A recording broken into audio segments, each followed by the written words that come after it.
Hey grammarians, today we're talking about compound prepositions, which are prepositions that have more than one syllable. And a syllable is like a unit of rhythmic measurement in language.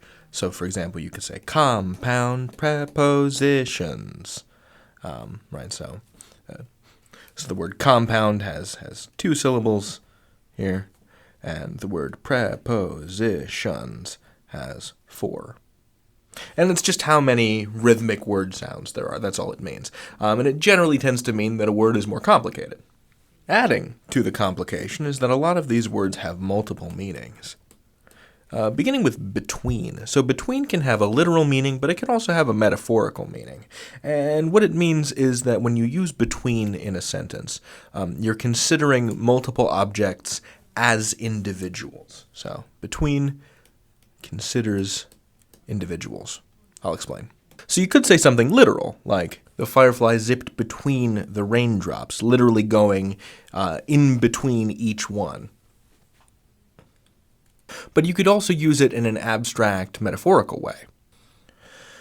What do you want to watch? I can't decide between Humdinger and Police Cat. Right, which are made-up TV shows. This describes not a physical relationship, but the relationship of ideas. You're choosing between two ideas, or making a decision between two concepts. Now, between often gets confused with the word among, and they do have distinct meanings, because where between considers individuals, among is a preposition that considers collections. So among considers collectively. Among can also have a literal physical meaning, or a metaphorical meaning. We could say something like, Ashley and Cyrus frolicked among the daisies. And we could say this because we're not really distinguishing between each individual daisy, the way that the firefly up here in this sentence is distinguishing between each individual raindrop that it flies between. I imagine Ashley and Cyrus as dancing through or frolicking through a field of daisies, and they're not distinguishing between each one. You can also use among metaphorically and say, among the ideas you've had, I like this one best. So, considering the entire collection of ideas that you might have had, like, say, for a television show, like something called Humdinger and something called Police Cat, among those ideas, among like a multitude of ideas, I like this one.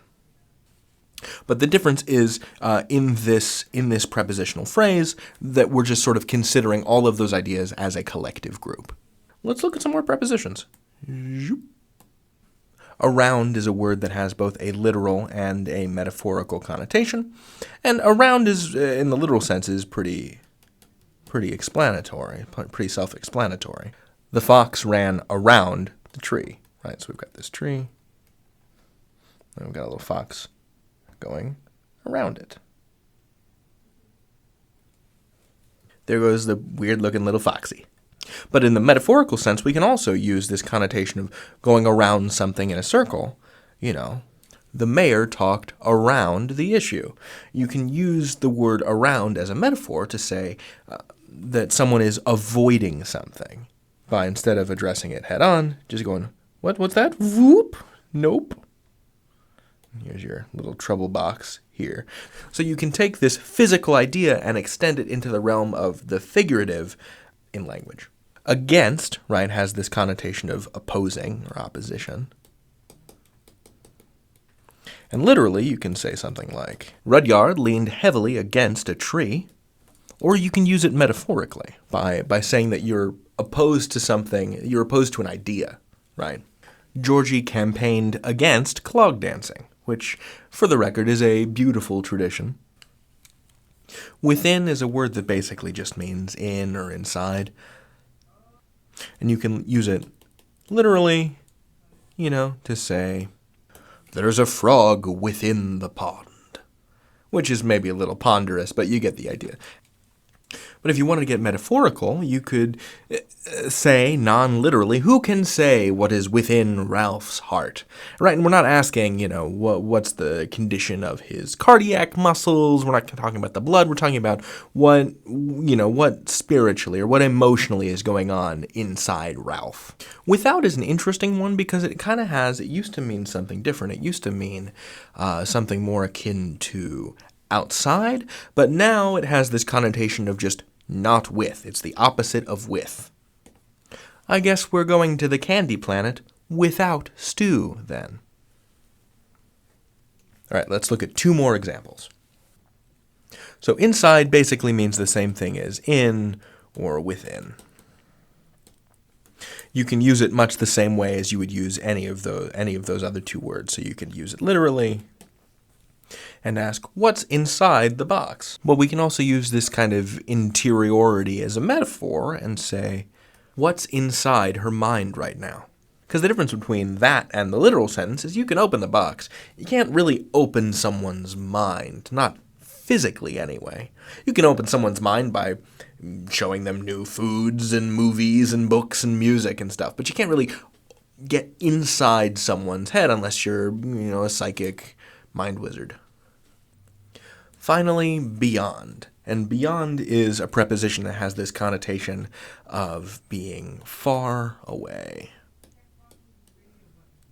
Like far away and past some point. And it also has a literal meaning, and it has a metaphorical meaning.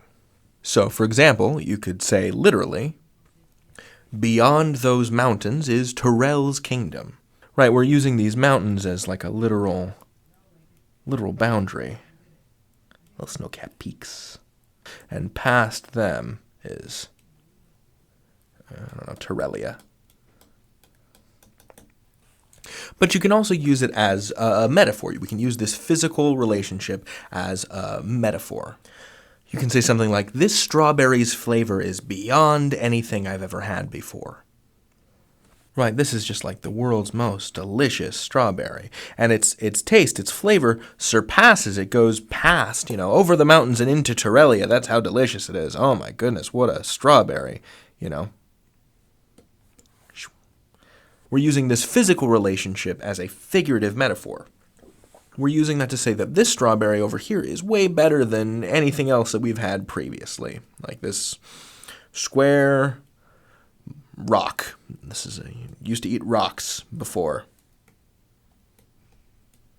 Now you've had a strawberry for the first time, and oh my goodness, it's just blowing you away. Although we do eat rocks all the time, if you think about what salt is, technically. Anyway, these are 8 of the most common compound prepositions. There are more listed in the exercises. You can learn anything. David out.